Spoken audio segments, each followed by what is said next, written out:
क्या है हिंदवी स्वराज्य की परिकल्पना जो छत्रपति महाराज ने स्थापित की थी, और वो कैसे वो आज भी रेलिवेंट है, आज भी उससे बहुत कुछ सीख के उसको हम लोग ला सकते हैं। सबसे पहले तो मैं ये बताना चाहूँगा कि छत्रपति शिवाजी महाराज का नीति को वो पहले भारत में सिखाया जाए कि Chhatrapati Shivaji Maharaj why is great warrior and why he is emperor. क्योंकि टू एजुकेट थ्रू हिस्ट्री, तो फेक हिस्ट्री सिखाने से ये एक स्थिति आई, ऐसे मुझे लगता है। बहुत सही कहा आप। अक्सर उदाहरण देते हैं कॉन्स्टिट्यूशन का, स्पेशली जो आर्टिकल 29 और 30 है, जिसमें आप बताते हैं कि कैसे हिंदुओं के साथ भेदभाव हो रहा है। तो क्या करना चाहिए इस दिशा में, क्या हो सकता है डॉक्टर साहब, उपाय क्या है? एक लाइन जो डालनी चाहिए कि those rights they are given specially to minority now will be given to majority Hindus also. आप और आपकी जो संस्थाएं हैं वो लव जिहाद को और धर्मांतरण को राष्ट्रीय सुरक्षा के लिए बड़ा खतरा मानती है। अगर हम सिर्फ पिछले 1400 वर्षों के इतिहास को देखें तो हमें लगता है कि जो हिंदुओं के साथ जिस बर्बरता का नरसंहार हुआ, और बहुत कंसिडरेबल, अगर रीजनेबल एस्टिमेट्स भी हम देखें तो 150 मिलियन हिंदुओं को बर्बरता पूर्वक तो मारा गया। हमारी जो है हिंदू स्त्रियों का बलात्कार हुआ, माताओं ने, बच्चियों ने, बहनों ने 16-16 हजार की संख्या में जौहर किया। विभीषण रावण के पक्ष का था या राम का? सब चुप हो गए थोड़ी देर, बोले राम का। आप राम जीतना चाहते हैं, राम राज्य लाना चाहते हैं या रावण? बोले राम को। भेदी कौन है जो अभी छुपकर देश के जो सीक्रेट्स बेच रहे हैं स्वार्थ के लिए हनी ट्रैप में, वो भेदी हो सकते हैं? बहुत सही। विभीषण बताकर आया था इस पक्ष में, धर्म के पक्ष में आया था। अब जब ये बात आ जाएगा ना तो फिर शत्रुबोध में तो क्लियर हो जाता है कि जो जिहादी भारत माता को नष्ट करके यहाँ पे इस्लामी राज्य स्थापन करना चाहता है, वो जिहादी भारत का शत्रु है। जो मिशनरी भारत में कन्वर्शन करके संख्या बल बढ़ा के भारत का क्रिश्चियनाइजेशन करना चाहता है, यहाँ पे क्रिश्चियन राज्य लाना चाहता है, वो भारत का शत्रु है। हमारे हाथों अन्याय नहीं होगा और अन्याय सहन नहीं होगा। दोनों चीज है, ये दोनों चीज आती है, वहाँ स्वराज्य आता है। तो ये हिंदू राष्ट्र की मूल भावना यही है, अन्याय करेंगे नहीं, अन्याय सहेंगे नहीं, ये हिंदू राष्ट्र का मूल भाव है।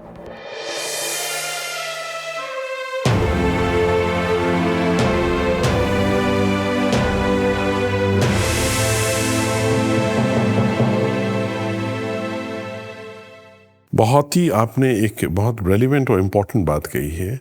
ये बात जो है अपने आप में वार्निंग है। मैं थोड़ा सा आपसे ये जानना चाहूँगा कि जनरल रावत ने तो वार्न किया ही था, 2.5 फ्रंट की बात उन्होंने उठाई, जिसके बाद उनको मार भी दिया गया। ये गुरुदेव का क्या कहना है इस विषय में? ये जो 0.5 फ्रंट है, ये कौन है, क्या करना चाहते हैं, क्या इनकी तैयारी है, क्यों आवश्यक है कि हिंदू और सच्चे भारतीय वो सतर्क हो जाएं, वो इनके जो भी मंसूबा है उसको जाने, इनको पहचाने, इनके वास्तविक स्वरूप को, और अपनी आत्मरक्षा की व्यवस्था करें। तो अगर सरकार न करी तो कम से कम अपने में ही जो है नागरिक तो करें, अपनी सुरक्षा व्यवस्था है।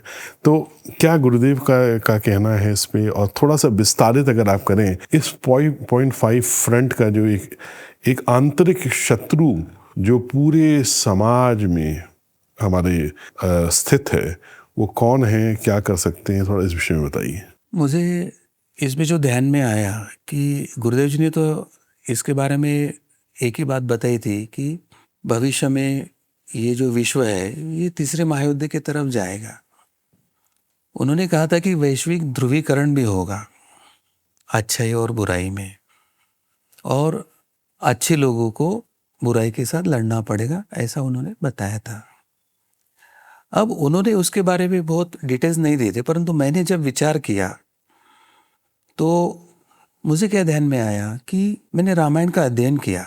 रामायण के अध्ययन में एक तरफ राम जी थे, एक तरफ जी रावण। उस समय मैंने देखा कि उस समय अन्य पंथों का उदय भी नहीं हुआ था।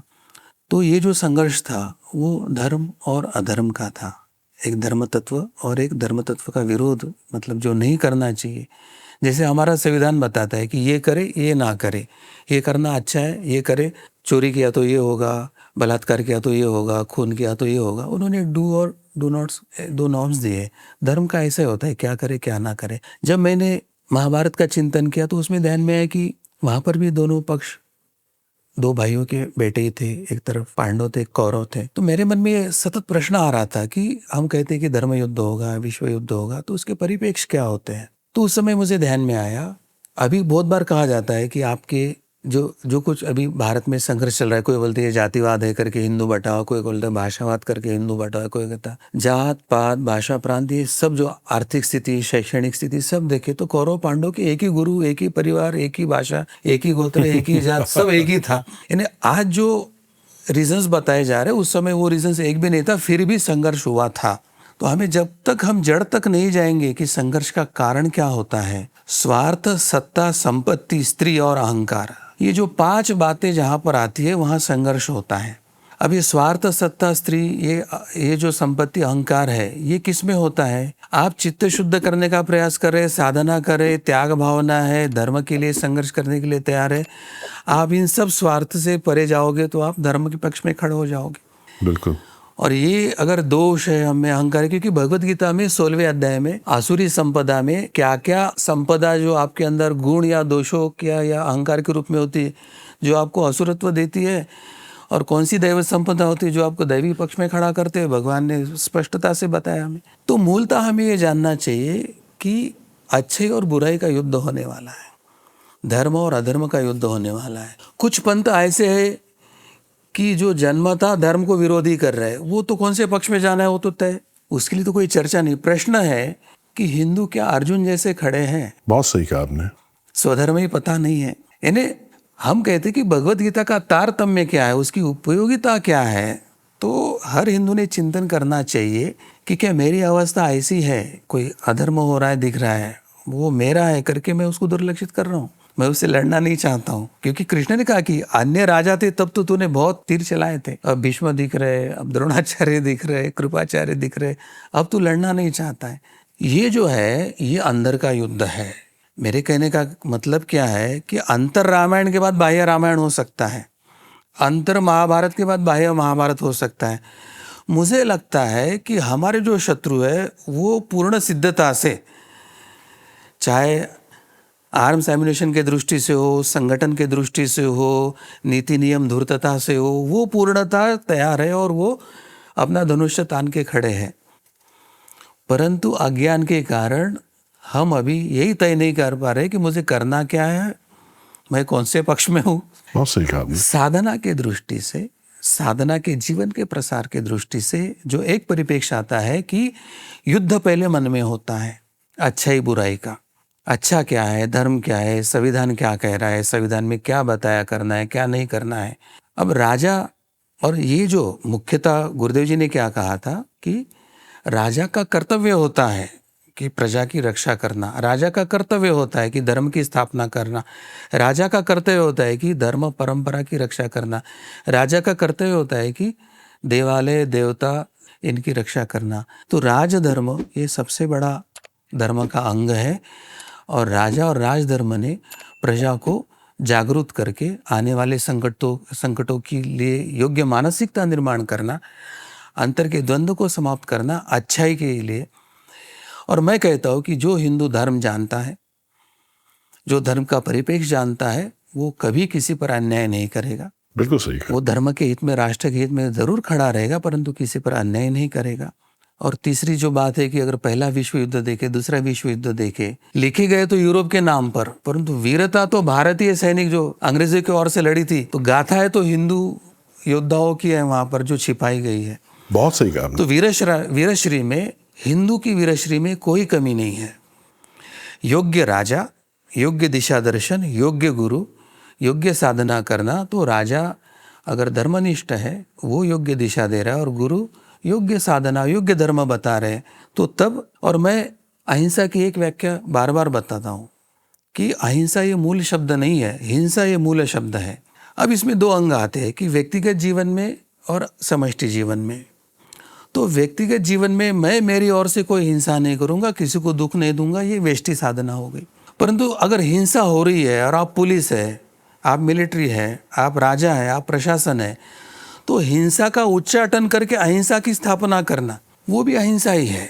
उच्चाटन का तरीका साम दाम दंड भेद हो सकता है, समझा के करो, दंडित करो, परंतु स्थापना तो अहिंसा की होनी है। तो जहाँ राजा, प्रजा, जुडिशरी और ये जो सुरक्षा व्यवस्था है वो हिंसा का उच्चाटन योग्य तरह से करके अहिंसा की स्थापना करना, ये समष्टि है। तो हिंसा ये मूल शब्द है। प्राणी, वनस्पति और मनुष्य के साथ हिंसा आएगी, क्योंकि रक्षा के लिए नाखून, दांत से लेके जो भी बिच्छू को डंक दिया है, शेर को पंजा और दांत दिए हैं, हिरण को कुछ नहीं मिला है, उसको भागने की क्षमता मिली है। तो व्यक्तिगत जीवन में हमने सबने व्रत लेना चाहिए कि मैं मेरे स्वार्थ के लिए, मेरी कोई इच्छा पूर्ति के लिए मैंने किसी को कोई दंडित नहीं करना चाहिए। परंतु अगर राष्ट्र पे आता है और राष्ट्र पुकारते है कि आप आइए राष्ट्र रक्षा के लिए, अगर धर्म संकट में और राजधर्म पूरा बचाने के लिए राजा कहते हैं कि आप आइए हमसे मिलिए, हम मिलकर राष्ट्र की धर्म की रक्षा करें, तो हर जो धर्मनिष्ठ है, राष्ट्रनिष्ठ व्यक्ति है, उसने राजा के साथ खड़ा होना आवश्यक है। और वो खड़ा होने के लिए, सक्षम होने के लिए जो कुछ तैयारी आवश्यक है वो राजा ने करवा लेना, यही उसका उपाय होता है। बिल्कुल। तो डॉक्टर साहब, प्रैक्टिकली आज की जो स्थिति है, क्योंकि जैसा हम लोग, आपने भी बोला, एक बहुत कंफ्यूजन का स्टेट है हिंदुओं के मन मस्तिष्क में, क्योंकि we are in mid of a narrative war जिसमें अनेक तरीके के नैरेटिव्स आते हैं, झूठे, है ना, और बहुत भ्रमित करने वाले, अलग अलग फ्लोट होते हैं, अलग अलग चीज़ें ऐसी लाते हैं कि और इस भ्रम को बढ़ावा मिले। इसीलिए हिंदू बहुत भ्रमित है। वो सोचता है कि नहीं, हिंदू धर्म जो है हमारा, उसका मतलब ये है कि हम अहिंसा एकदम करें, उसका मतलब ये है कि हमको कोई भेदभाव ना करें, हम सेकुलर बन के रहें। लेकिन इतिहास को अगर हम देखें, इतिहास अगर हम सिर्फ पिछले 1400 वर्षों के इतिहास को देखें, तो हमें लगता है कि जो हिंदुओं के साथ जिस बर्बरता का नरसंहार हुआ, और बहुत कंसिडरेबल, अगर रीजनेबल एस्टिमेट्स भी हम देखें तो 150 मिलियन हिंदुओं को बर्बरता पूर्वक तो मारा गया। हमारी जो है हिंदू स्त्रियों का बलात्कार हुआ, माताओं ने, बच्चियों ने, बहनों ने 16-16 हजार की संख्या में जौहर किया।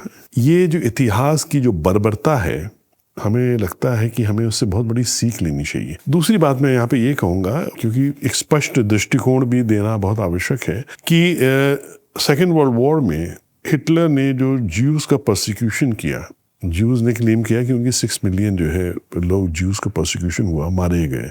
हम मानते हैं 6 मिलियन बहुत गलत हुआ, लेकिन ओनली 6 मिलियन। लेकिन आप देखिए, पिछले 80 वर्षों में ज्यूज ने पूरे विश्व के मानस पटल से उस भयावह त्रासदी को, कभी उसकी स्मृति को मिटने नहीं दिया है। उसके लिए उन्होंने कई देशों में एंटी सेमाइटिज्म लॉ लेके आ गए।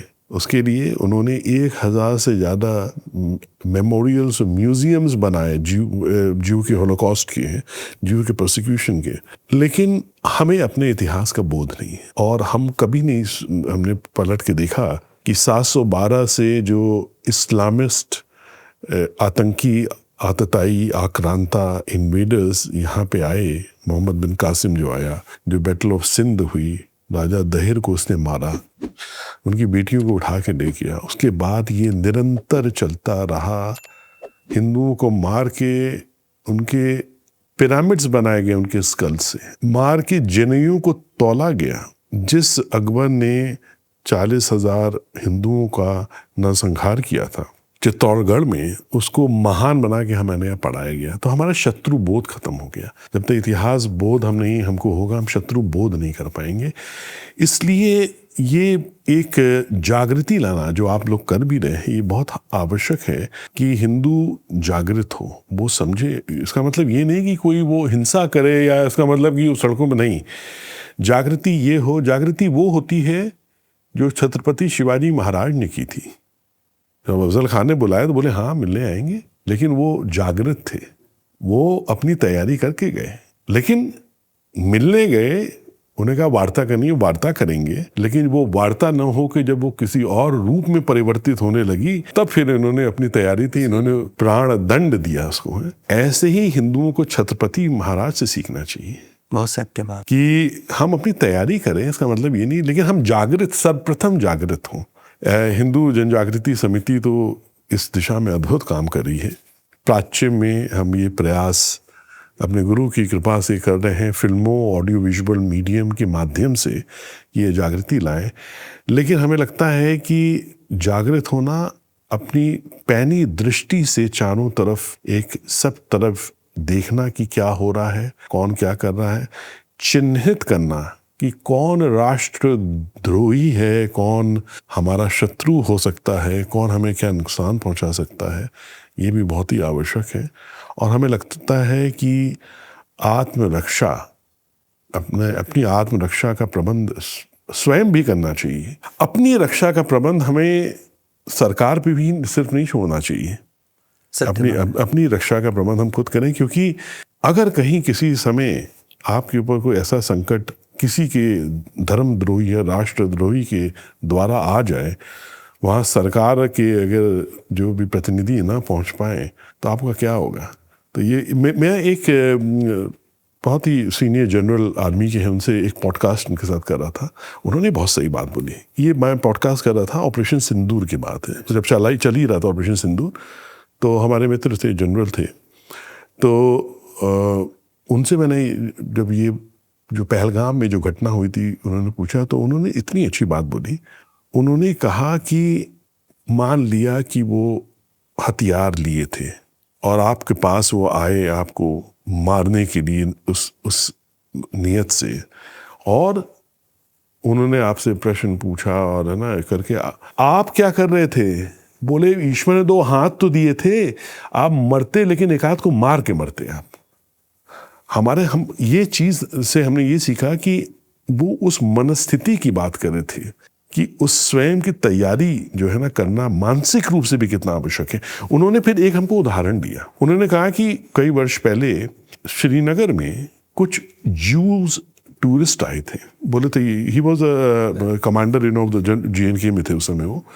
तो उन्होंने कहा कि जब वो डल लेक में गए अपना, और जब डल लेक से वापस उनकी नाव आ रही थी, तो मुस्लिम इस्लामिस्ट फंडामेंटलिस्ट ने उनके ऊपर अटैक कर दिया। अच्छा, वो सब निहत्थे थे, लेकिन देखिए उनकी ट्रेनिंग, उनकी तैयारी, उनकी मानसिकता, उनकी सोच है ना, उन्होंने क्या किया कि वो सब सशस्त्र थे लेकिन उन्होंने अटैक कर दिया उनको और कईयों को मार डाला उसमें। खुद भी मर गए लेकिन उन्होंने कईयों को मार डाला उसमें।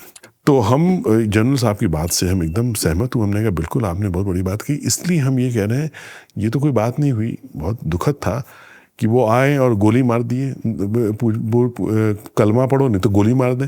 हमारा भी तो एक होना चाहिए अपनी आत्म सुरक्षा के लिए, आत्मरक्षा के लिए, अपने परिवार की रक्षा के लिए हमारा भी तो दायित्व है। संभाजी महाराज का मूवी तो इसलिए प्रसिद्ध हुआ कि हर अत्याचार सहन किए, परंतु बिल्कुल। तो हमें लगता है कि ये जो 0.5 फ्रंट है, इसमें कौन है ये, इसमें क्या विदेश के एजेंट भी हैं, इस्लामिक फंडामेंटलिस्ट भी हैं, इसमें कौन कौन है? ये 0.5 फ्रंट की बहुत बात होती है, आप थोड़ा सा बताएंगे? सबसे पहले तो मैं ये बताना चाहूँगा कि छत्रपति शिवाजी महाराज का नीति को विश्व भर क्यों सिखाया जाता है, वो पहले भारत में सिखाया जाए कि Chhatrapati Shivaji Maharaj why is great warrior and why he is emperor. क्योंकि टू एजुकेट थ्रू हिस्ट्री, तो फेक हिस्ट्री सिखाने से ये एक स्थिति आई, ऐसे मुझे लगता है। बहुत सही कहा। दूसरी बात है कि हम अपने धर्म पर निष्ठा रखते हैं और हमारे सामने तो हनुमान जी आदर्श है। राम काज अच्छे ही दिख रहे तो हाथ जोड़ के रहते हैं, राम भक्त संकट में आए तो गदा उठा लेते हैं। तो अब कौन क्या व्याख्या कर रहा है, उससे अच्छा कि भाई हमारे राष्ट्र के शत्रु कौन है, विदेशी एजेंट हो सकते हैं, अंदर के हो सकते हैं, तो उनके हम ऑफिस में भी है तो सतर्कता से हमको बताना चाहिए कि भाई ये देश के विरोध में कुछ तो कर रहे हैं, तो ये हमें बताने की क्षमता आनी चाहिए। तीसरी बात है जो नैरेटिव की मैं जो बताना चाहता हूँ कि स्वबोध से शत्रुबोध क्यों आवश्यक है, क्योंकि अर्जुन को स्वबोध के अभाव में, स्वधर्म के अभाव में शत्रुबोध हो नहीं रहा था। बहुत सुंदर। शत्रुबोध परिपूर्ण तभी होता है जब स्वबोध हो। बहुत सुंदर। एक उदाहरण मैं बताता हूँ कि मैं एक कार्यक्रम में गया और मैंने पूछा घर का भेदी लंका ढाए, सबने बोल दिया, सबने बोला बिल्कुल। मैंने बोला घर का भेदी कौन है, बोले विभीषण। मैंने बोला विभीषण रावण के पक्ष का था या राम का? सब चुप हो गए थोड़ी देर, बोले राम का। आप राम जीतना चाहते, राम राज्य लाना चाहते या रावण? बोले राम को। फिर विभीषण घर का भेदी कैसे हुआ? बहुत सुंदर। वो भी युवराज था, उसका भी राज्य पर उतना ही अधिकार था। उसने बार बार रावण को बताया था कि भाई तू जो कर रहा है गलत है, ऐसा मत कर। और वो वहाँ बैठकर राम नाम ले रहा था। उसने रावण को बताया कि ये प्रभु हो सकते हैं, तू युद्ध मत कर। उसने नहीं सुना। और जब हनुमान जी ने उनको ज्ञान दिया तो उन्होंने बता के आए इधर भेदी कौन है जो अभी छुपकर देश के जो सीक्रेट्स बेच रहे हैं स्वार्थ के लिए हनी ट्रैप में, वो भेदी हो सकते बहुत हैं। सही। विभीषण बताकर आया था इस पक्ष में, धर्म के पक्ष में आया बिल्कुल, था। हाँ। मगर आज हिंदुओं को हमको ये समझने की आवश्यकता है कि वो घर का भेदी नहीं था। हाँ बिल्कुल वो सही धर्म है। के पक्ष का व्यक्ति था और वो इस पक्ष में ही आना आवश्यक था। ये स्वबोध नहीं होगा तो हम तो विभीषण को मार रहे हैं। बहुत सही कहा आपने। मैं दूसरा प्रश्न बार बार पूछता हूँ कि जो जीता, बोलते वही सिकंदर। मैंने बोला सिकंदर विश्व में जीता होगा, हारा कहाँ था ये बताओ। बोले भारत में आके हारा। कौन जीता था? तो चंद्रगुप्त। तो जो जीता वो चंद्रगुप्त मुख में क्यों नहीं आ रहा है क्यों आपके? नहीं आ रहा है? बिल्कुल बिल्कुल। हम वो वेस्टर्नाइज नैरेटिव क्या कर रहे हैं वो क्यों नहीं समझ पा रहे? क्योंकि अपना धर्म क्या है, अपना नैरेटिव क्या है, वो हमें पता नहीं है। बहुत सुंदर। स्वबोध न होने के कारण शत्रु क्या कर रहा है वो बोध नहीं हो रहा है। बिल्कुल। तो स्वबोध का माध्यम क्या है? एक तो धर्म शिक्षा लेना। ये जो रामायण महाभारत की जो जीवन चरित्र है उसमें छोटे छोटे प्रसंगों में बलराम के साथ कृष्ण जी का व्यवहार कैसा था, अर्जुन को कब डांटा उन्होंने, द्रौपदी के साथ कब उन्होंने डांटा, कब प्रेम किया, कब उन्होंने, अब समझो सुभद्रा का विवाह, तो उन्होंने कैसे योग्य मार्ग पर लेके गए। मात तो अपने भाई को ही दिया था उन्होंने, परंतु अपना भाई है तो किस माध्यम से प्रॉब्लम उड़ाना चाहिए, शत्रु है तो किस माध्यम से। तो अभी हमको वो दृष्टि नहीं है कि रामायण कैसे पढ़े। हम चौपाई गा के खुश हो जाते हैं, सुंदरकांड हम पढ़ लेते हैं। सुंदरकांड को सुंदरकांड क्यों कहा गया है? रामायण का सबसे सुंदर अंक क्यों है? ये एक भक्त अपने माता सीता, माता समान सीता की जाके जब वो ढूंढ लेता है तो अपने राम जी की शक्ति बताने के लिए वो कांड करके आता है। बिल्कुल। लंका दहन करता है, जला के आता है, परंतु वो सुंदर है। तो मेरी माता, मेरी बहन, मेरा राष्ट्र, मेरी भारत माता। तो सुंदरकांड का एप्लाइड मीनिंग क्या होता है? क्या हम हनुमान जी की जैसे राम नाम लेकर पहले राम भक्ति में, राम रस में है? ये हो गया पहला वेष्टि अंग जो हम साधना स्वबोध की बात करते हैं। और फिर जब राम जी से भेंट हो जाती है, हमारा राजा से, राजधर्म से भेंट हो जाती है, क्योंकि राम जी राजा थे, और फिर राजाश्रय मिलते से ही जो दिव्यता आई है, तो जब ये बात आ जाएगा ना तो फिर शत्रुबोध में तो क्लियर हो जाता है कि जो जिहादी भारत माता को नष्ट करके यहाँ पे इस्लामी राज्य स्थापन करना चाहता है वो जिहादी भारत का शत्रु है। जो मिशनरी भारत में कन्वर्शन करके संख्या बल बढ़ा के भारत का क्रिश्चियनाइजेशन करना चाहता है, यहाँ पे क्रिश्चियन राज्य लाना चाहता है, वो भारत का शत्रु है। जो हिंदू भारत को बेच रहा है, दर्शनों को नकारता है, भारतीय परंपरा को नकार रहा है और शत्रु देश की सहायता कर रहा है, शत्रु विचारों के आगोश में देश को लपेट रहा है, वो सब आधा फ्रंट ही होगा। बिल्कुल। जो अच्छे हैं, जो भारत का सम्मान करे, जो देश की रक्षा करने वाले, कोई इस्लामिस्ट हो, कोई क्रिश्चियन हो, ऐसे एक दो लोग जो कुछ है सामने आए, वो एक आदर्श तो निर्माण करे कि भाई ये देश के लिए हम कुछ कर रहे हैं, तो ऐसे लोग ज़रूर आगे आए, उनका विचार ज़रूर समाज करेगा। अच्छा बुरा दोनों तरफ होता है, तो अच्छे लोगों के लिए तो होता ही है, और जो देश के ऊपर आक्रमण करेंगे उसके लिए हमारी सेना है, हमारे राजनीतिज्ञ, उनके साथ जनता को खड़ा होना पड़ेगा और ये अंतर्गत शत्रु को उसका परास्त करने की प्रक्रिया में आगे जाना ही होगा। डॉक्टर पिंगले, आप अक्सर छत्रपति शिवाजी महाराज के हिंदवी स्वराज की बात करते हैं, उसको उदाहरण देते हैं, लेकिन बहुत से लोग फिर ये प्रश्न उठाते हैं, ये आक्षेप करते हैं कि ये उस युग की बात, उस युग के जो हिंदवी स्वराज है मध्यकालीन, वो अब इस युग में वो कैसे रेलिवेंट हो सकता है? यहाँ सब कुछ बदल गया, परिवेश बदल गया, परिस्थितियाँ बदल गई, इन तकनीकें बदल गई, सब कुछ हो गया। तो क्या है हिंदवी स्वराज की परिकल्पना जो छत्रपति महाराज ने स्थापित की थी, और वो कैसे वो आज भी रेलिवेंट है, आज भी उससे बहुत कुछ सीख के उसको हम लोग ला सकते हैं? A quick pause. Every story we create at Prachyam is born from deep passion for Bharatiya culture and heritage. To help us continue this Anushthan, please be a part of this. Subscribe to this truly Bharatiya OTT at www.prachyam.com or scan this QR code of prachyam.org to donate for this cause. Your support helps us keep this cultural journey alive. Be a part of this dharmic resurgence. Every drop counts. Now, back to your experience. Jai Shri Ram. बहुत अच्छा प्रश्न पूछा, क्योंकि जनता की क्षमता अध्ययन की बहुत कम होती है। वो जो कहते कि वो उस समय की स्थिति अलग थी, इस समय की स्थिति अलग थी, उस समय भी 5 पातशाहों से वो घिरा हुआ था। बिल्कुल। आज हम पाकिस्तान, इधर बांग्लादेश है, अभी मालदीव शांत हुआ है, श्रीलंका के माध्यम से चाइना घुस के इधर ट्रबल कर रहा था, इधर फिर बर्मा में भी दोनों गुट है और चाइना भी है, तो भारत तो अभी भी घिरा हुआ ही है। 5 ने अभी 6 गिन सकते हैं, तो घिरा हुआ तो भारत आज भी है।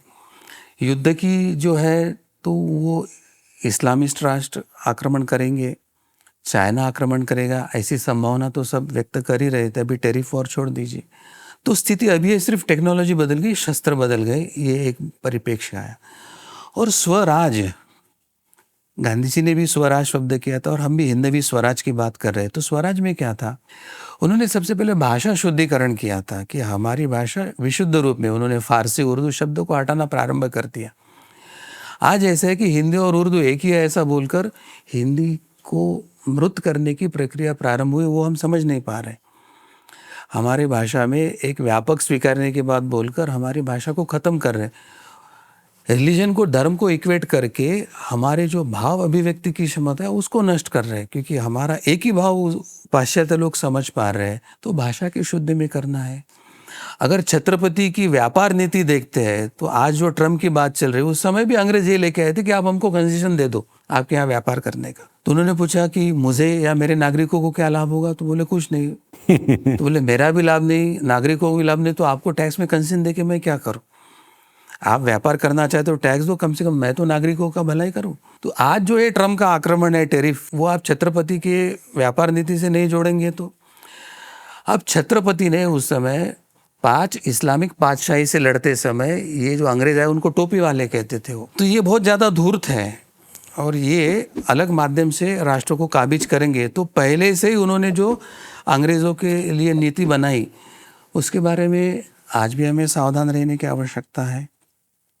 और सबसे बड़ी जो बात थी कि उन्होंने जो एकीकरण किया था, जात पात भाषा प्रांत छोड़कर, उन्होंने धर्म को केंद्र बिंदु रखा था कि हमें हिंदवी स्वराज्य की स्थापना करना है। उन्होंने महादेव जी के यहाँ शपथ लेकर भगवान को साक्षी रखकर एक व्रतस्थ बनकर ये अभियान चलाया। तो उनके जीवन में धर्म और राष्ट्र उन्होंने साथ साथ चलाए। उनका जब उन्होंने राज्याभिषेक की संकल्पना रखी कि मुझे राज्याभिषेक करना है, वेदोक्त पद्धति से राज्याभिषेक करना है, उसके लिए वाराणसी से आकर एक वेद संपन्न, ये जो उनका इंडिकेशन था कि मैं हिंदू हूँ, ये हिंदवी स्वराज्य है, उसका कौन सा अगर आप प्रूफ जानना चाहते हैं तो वेदोक्त पद्धति से राज्याभिषेक करवा के लेना। बिल्कुल जी। यानी वेदों के प्रति आदर है, वेदविद ब्राह्मणों के प्रति आदर है और उनके हाथों से राज्याभिषेक करना। और जहाँ पर आवश्यक है उन्होंने कुछ बातें जो गलत थी, जब धर्मांतरण के बारे में जब बात आई तो एक राजा करके उन्होंने देवल स्मृति से निकल घर वापसी की जो परंपरा शुरू किया था उन्होंने, नेताजी पालकर से लेके तो निम्बालकर तक। तो उनके जीवन चरित्र को देखते हैं तो हर आयाम में कितना, अगर ये बार किसान को अगर फसल नहीं हुई तो उससे टैक्स लेना है या नहीं है, तो प्रजा का पुत्रवत, नहीं ये बार नहीं लेंगे हम, जब आपका बढ़ेगा तब लेंगे। तो प्रजा के अड़चनों को देखकर घर में अगर मेरे एक बेटे को संकट है तो कैसा करना है, तो उस दृष्टि से उनके एक सेनापति ने मन से निर्णय ले लिया था और एक बेलोल खान नाम के एक सरदार को छोड़ दिया था। तो उन्होंने अपने सेनापति को भी इतना डांट लेके कड़वा खत लिखा था कि फिर वो 7 लोग ही भिड़ गए थे उनसे और फिर एक अजरामर कथा हो गई थी, वो वेड़ात दौड़ले वीर मराठे साथ। तो उनका पूर्ण जीवन चरित्र, प्रजा का हित, धर्मनिष्ठ। मुझे बताइए कि अगर बीजापुर गए, आदिल शाह के सामने खड़ा होना है, कोई कसाई गौ माता को काट रहा था तो पहले उसका ऊपर ही ऊपर हाथ काट लिया और फिर गए वो आदिल शाह के, और वो वहाँ बताए कि भाई इसने तो उसका हाथ काट दिया, वो गौ माता काट रहा था। बोले हमारे धर्म में वो पाप है। तो ये जो स्व राज्य की कल्पना छत्रपति की है, वो अगर हम उनके इसमें अन्याय नहीं हुआ। वो मुगल की लड़की आई थी बहू जी, तो उसने बैन बिल्कुल। करके उसको देकर सम्मान से भेज दिया, वापस भेज जिसने दिया। किया उसको गलती बताई। बहुत सही। ये हिंदवी स्वराज है कि अन्याय नहीं होगा, बहुत सुंदर। अन्याय सहन नहीं होगा। हमारे हाथों अन्याय नहीं होगा और अन्याय सहन नहीं होगा। दोनों चीज है। ये दोनों चीज आती है, वहां स्वराज्य आता है। ये आता तो ये हिंदू राष्ट्र की मूल भावना यही है। है। अन्याय करेंगे नहीं, अन्याय सहेंगे नहीं, ये हिंदू राष्ट्र का मूल भाव है। इससे बढ़िया इतिहास से और कोई हम सीख नहीं ले सकते जो छत्रपति हाँ, शिवाजी जीवन महाराज ने में करके चरित्र दिखा ही। दिया। कितना अद्भुत है।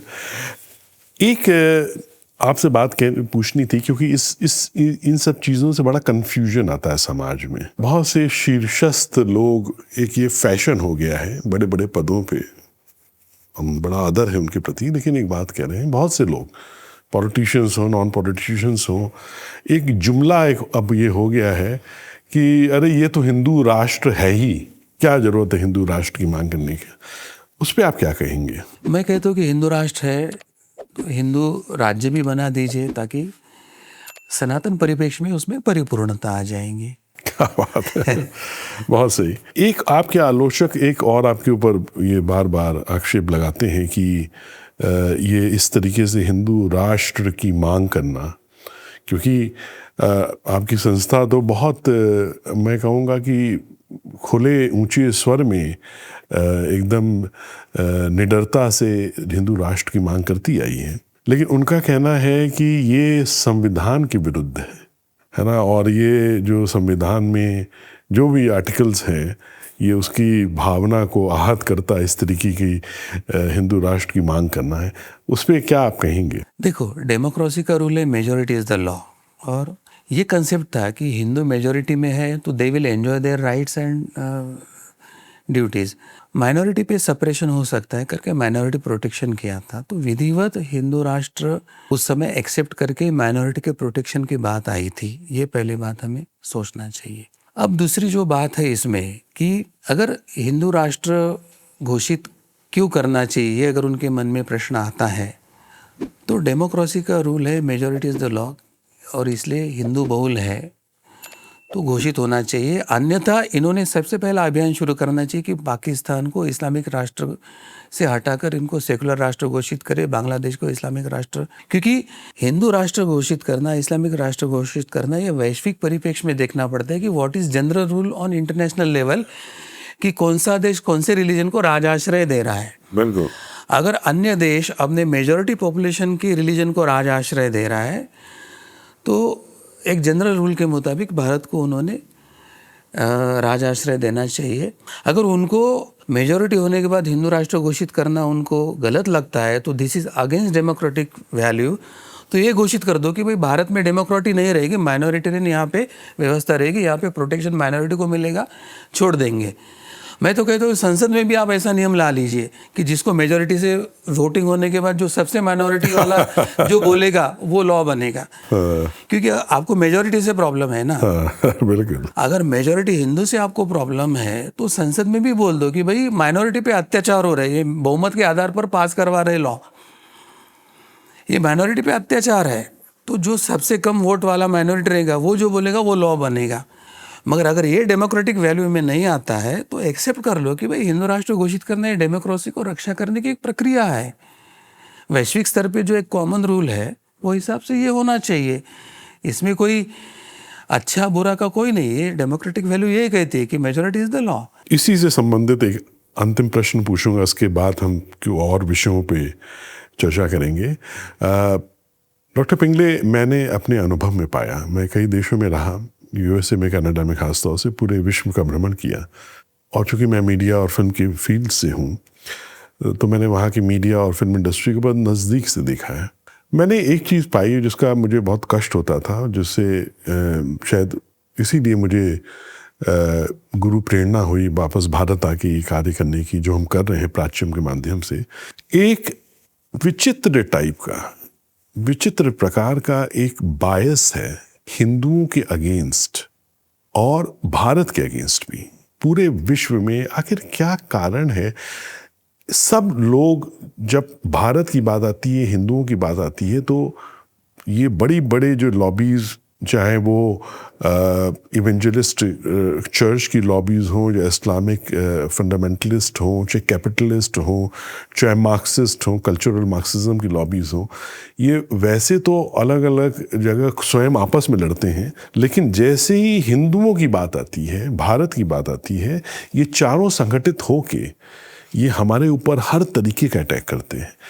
क्या कारण है इस तरीके का उनके अंदर जो एक ये भाव है हमारे प्रति शत्रुता का, या हमसे क्यों इस तरीके का उनका व्यवहार है, इसके विषय में थोड़ा बताइए। सबसे पहले मैं तो भक्त प्रहलाद और उनके पिता हिरण्यकश्यप को उदाहरण देता हूँ। यहाँ पे तो हम सब अलग अलग हैं, परंतु भक्त प्रहलाद जब भगवान का स्मरण कर रहा तो हिरण्यकश्यप को अहंकार हो रहा था कि मैं भगवान हूँ, मैं सब कर रहा हूँ, राजा हूँ, तो और दूसरे का स्मरण कैसे कर रहा है। और वो अपने बच्चे को जलाना चाहता था, फेंकना चाहता था, डुबाना चाहता था, अभी हमको सब पता है। अब दूसरे पक्ष में देखें तो एक भौतिक और भौतिकतावाद का एक आलम्बन होता है, और एक भौतिकता के साथ एक आध्यात्मिक या चैतन्य का आलम्बन होता है। विश्व जो है वो भौतिकतावाद में फंसा हुआ है। खाओ पियो मजा करो और स्वार्थ और अपनी बड़ाई करो और अपना को स्थापित करो। और आध्यात्मिकता क्या करती है कि सहजीवन, वसुधैव कुटुंबकम, हम सब मिलके रहेंगे, सब मिलके आनंद लेंगे, सर्वे भवन्तु सुखिनः, ये भाव रहता है। अब क्या होता है कि लॉन्ग टर्म में सनातन वैचारिक या दर्शन परंपरा को एक पॉजिटिविटी कह सकते हो, तो अन्य लोगों की निगेटिविटी की स्वार्थी है, दूसरे का भला ही नहीं देख सकते हो। ईर्ष्या आती है मन में, द्वेष ही आता है, कैसे इनको खत्म करो, स्वयं को स्थापित करो। और अगर डीप जाते हैं तो एक तरफ धर्म का पक्ष आता है, एक तरफ अधर्म का पक्ष होता है। तो जैसे हम देखते हैं कि पृथ्वी नॉर्थ और साउथ पोल के कारण रोटेशन में और उसका कार्य चल रहा है, वैसे ये मानवीय जीवन जो है अच्छे और बुराई के संतुलन असंतुलन के साथ ये विश्व का एक चक्र चल रहा है। तो ये तो रहेगा। प्रश्न है कि अच्छाई के क्षेत्र में है, वो लोग अपने अच्छाई की अभिव्यक्ति कितने अधिक कर रहे हैं, अच्छाई की अभिव्यक्ति के लिए आध्यात्मिक बल को कितना प्राप्त करें। क्योंकि कौरव पांडव में एक ही फर्क था, धन बल, संपत्ति बल, साधन बल, अश्व बल, गज बल, जो भी बल था वो कौरव के पास ज्यादा था। श्रद्धा और भक्ति का बल भगवान का साथ पांडव के साथ था। अब जो सत्य के लिए, पॉजिटिविटी के लिए, धर्म के लिए लड़ रहे हैं, उन्होंने इतना ही चिंतन करना चाहिए कि क्या हम अपनी श्रद्धा, भक्ति और ईश्वरी बल को अपने पास में ले रहे हैं क्या। तो अच्छाई बुराई का ये संतुलन तराजू इधर उधर होते ही रहेगा, और अच्छाई के विरोध में बुराई खड़ी होती है। वो बोलेंगे हम अच्छा है, परंतु लक्षणात्मक नहीं, ऑब्जेक्टिवली अच्छे यानी निस्वार्थी, दूसरों का विचार करना, सहजीवन की कल्पना, दूसरे की उपासना पद्धति का सम्मान करना, सभी मार्ग ईश्वर को मिलते हैं ये मानना, ये अगर अच्छे की कल्पना लेते हैं तो मेरा ही सही आपका गलत, ये बोलना बुराई हो जाती है। तो मैं ये नहीं कर रहा हूँ मैं अच्छा हूँ मैं बुरा कर रहा हूँ, मैं ये ऑब्जेक्टिवली पॉइंट्स रख रहा हूँ कि जिसके आधार पर आपको तय करना है कि अच्छे कौन बुरे कौन। मैं ये बता रहा हूँ कि आपको कौन से पक्ष में खड़ा होना है, वो आप तय करो। परंतु सबको साथ लेके जाना, सबके प्रति सम्मान रखना, ये अच्छे का लक्षण अगर कहीं नहीं है तो वहाँ बुराई है, ये जान लो। डॉक्टर साहब, अब आप अनेक फ्रंट्स पे युद्ध लड़ते रहते हैं और बहुत वीरता से आप इस युद्ध को लड़ रहे हैं। युद्ध क्या है, ये हिंदू हितों के विषय में आप इतनी गहराई से सोचते हैं, सबके लिए है, आप स्वयं समर्पित होकर कार्य कर रहे हैं दिशा में।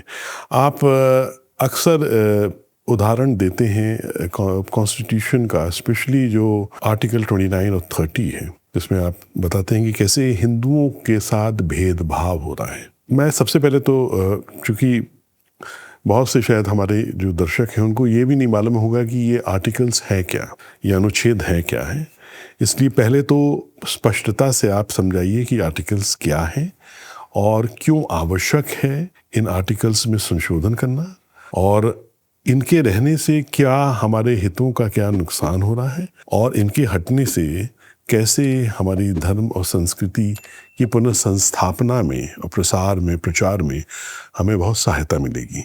मूलतः जैसे मैंने पहले बताया था कि हिंदू मेजॉरिटी में है और भारत स्वतंत्र होने के बाद माइनॉरिटी सप्रेस हो सकती है, इस बात पर डिबेट चल रहा था। और सेक्युलरिज्म शब्द को डालने का आग्रह केटी शाह या कोई तो गुजरात से थे, उन्होंने बहुत प्रयास किया था। परंतु बार बार उन्होंने कहा था कि ये हमें शब्द हमारे संविधान में नहीं चाहिए। तो जब उन्होंने माइनॉरिटी के बारे में जब चिंता व्यक्त किया तो ये आर्टिकल को इसमें समावेश किया था कि इसके तहत माइनॉरिटी के प्रोटेक्शन की बात किया गया है।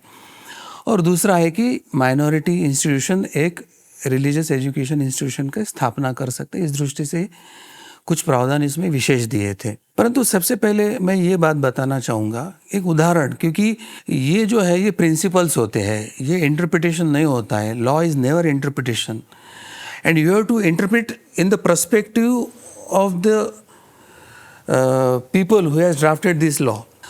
तो उसमें ये विचार था कि मेजॉरिटी अपना राइट एंजॉय करेंगे, माइनॉरिटी सप्रेस होगी करके ये प्रोटेक्शन देना है। और ये लॉ ड्राफ्ट किया था कि माइनॉरिटी प्रोटेक्शन रहेगा और उनको स्पेशल राइट में एजुकेशन इंस्टीट्यूशन की स्थापना होगी।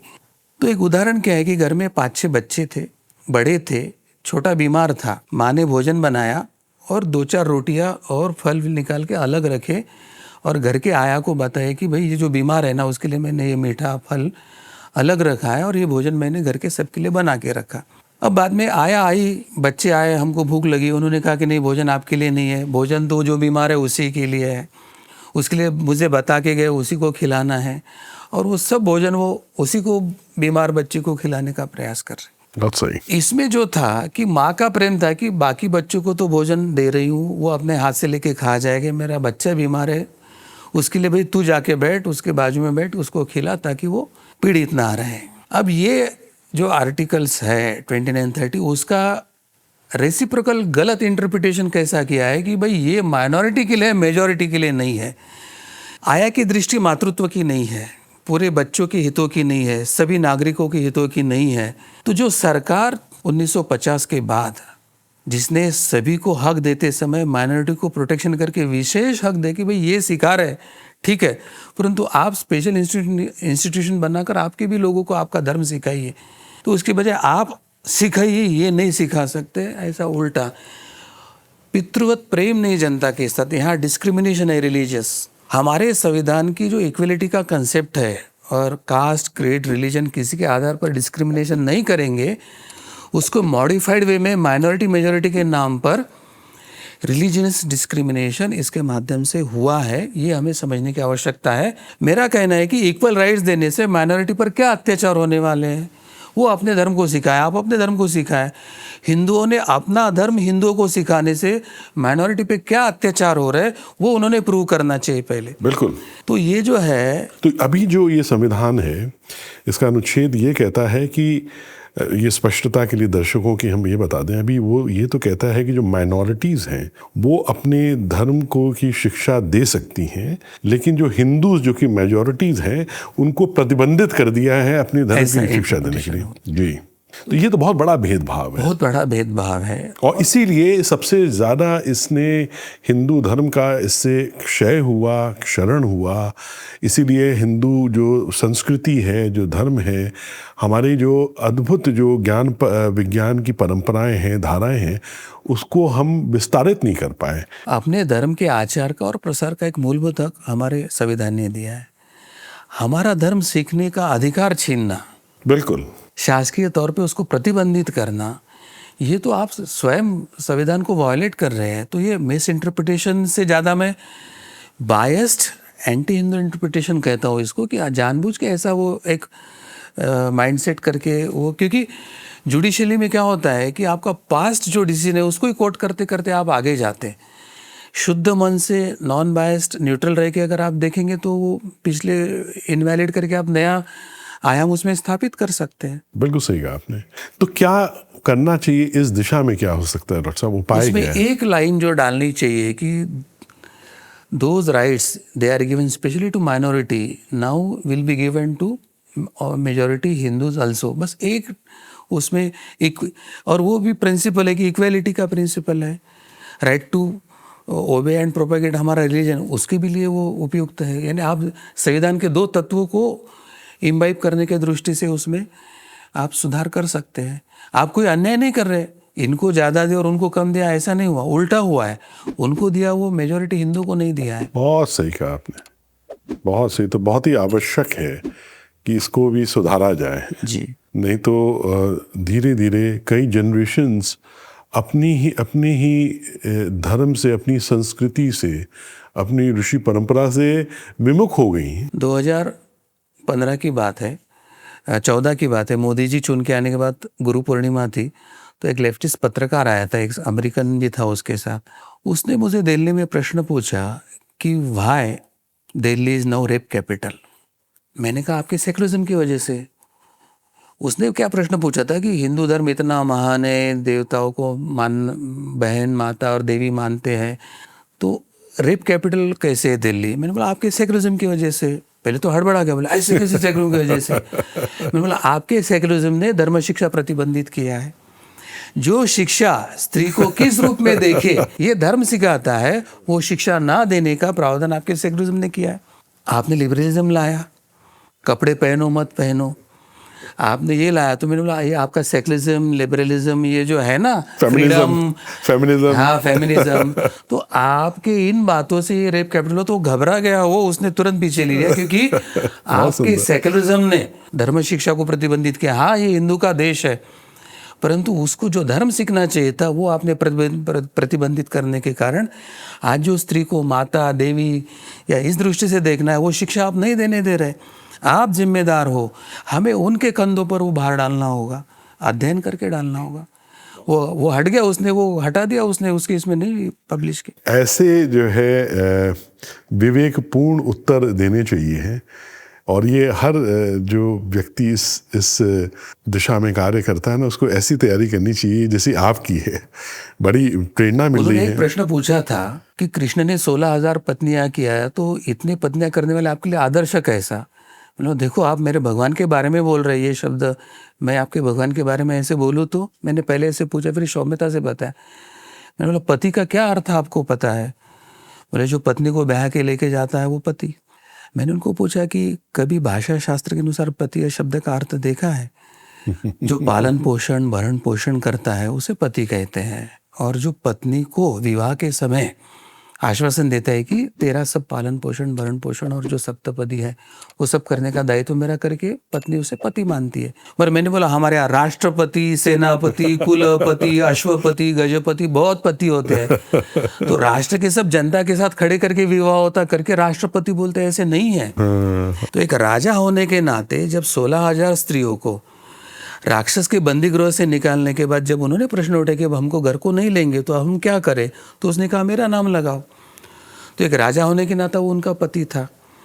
और यदि आपकी उतनी श्रद्धा और आस्था है, हमारी तो है, कि हमारे परमात्मा है, पूर्ण पुरुषोत्तम थे, वो 16,000 रूप लेके भी अगर उनका पत्नी का भाव है तो वो पति करके उनके साथ वास्तविक करने की क्षमता हमारे भगवान में थी, तो उस दृष्टि से भी वो पति हो सकते हैं। परंतु आपकी श्रद्धा ने तो आप मत मानिए, परंतु ये तो मानिए कि राजा होने के नाते तो वो उनका पालन पोषण कर रहे थे। तो 16,000 पत्नी थी, क्योंकि उनके इस डॉक्यूमेंट में नाम आया होगा कि भाई केयर ऑफ कृष्ण जी ने बोला है, मेरा केयर ऑफ डाल दो। तो एक राजा होने के नाते तो राष्ट्रपति को जैसे हमारे 140 करोड़ लोगों का अन्न वस्त्र निवारा के साथ मूलभूत आवश्यकताओं की पूर्ति का दायित्व है, वैसे राजा होने के नाते उन पर था, तो वो भी पति थे। डॉक्टर पिंगले, कई फ्रंट्स पे आप राष्ट्र के हित के लिए, हमारे धर्म के हित के लिए आप बहुत वीरता से, आप सब लोग, आपकी संस्था युद्ध लड़ रही है, जिसमें हमारा बहुत हित है। लेकिन एक जो हम बात आपसे पूछना है वो ये चाह रहे थे कि आप और आपकी जो संस्थाएं हैं वो लव जिहाद को और धर्मांतरण को राष्ट्रीय सुरक्षा के लिए बड़ा खतरा मानती है ना, ये बार बार आपने कहा है। और लेकिन कुछ आपके आलोचक वो ये कहते हैं कि इसका विरोध कैसे आप कर सकते हैं, ये तो मौलिक अधिकार है, उसका हनन है, ये तो संविधान का उल्लंघन है। तो क्या इसका सत्य क्या है, इसका सही दृष्टिकोण क्या है, जरा बताइए।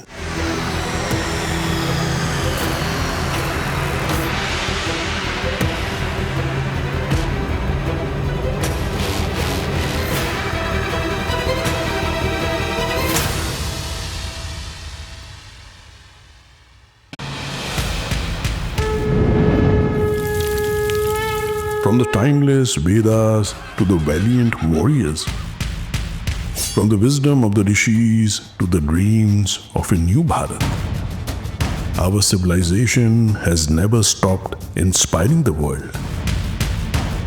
Prachyam, the world's first Indic OTT, brings the glory of Bharat to the world. 400 plus films and series. From history to heritage, from devotion to discovery, every story is an offering to our eternal civilization. From G20 to Tokyo, the world is witnessing the voice of Bharat rise again. बहुत बड़ी सनातन की सेवा हो रही है। ज्ञान का पुनरुद्धारण का कार्य है। Prachuam is doing an amazing job. 60 साल में हमने जो खोया वो वापस लाने का काम कर रहा है। आपका ये प्रयत्न ईश्वर की आराधना ही है। Your contribution is not a donation. It is an ahuti in this Mahayagya of the Indic Renaissance.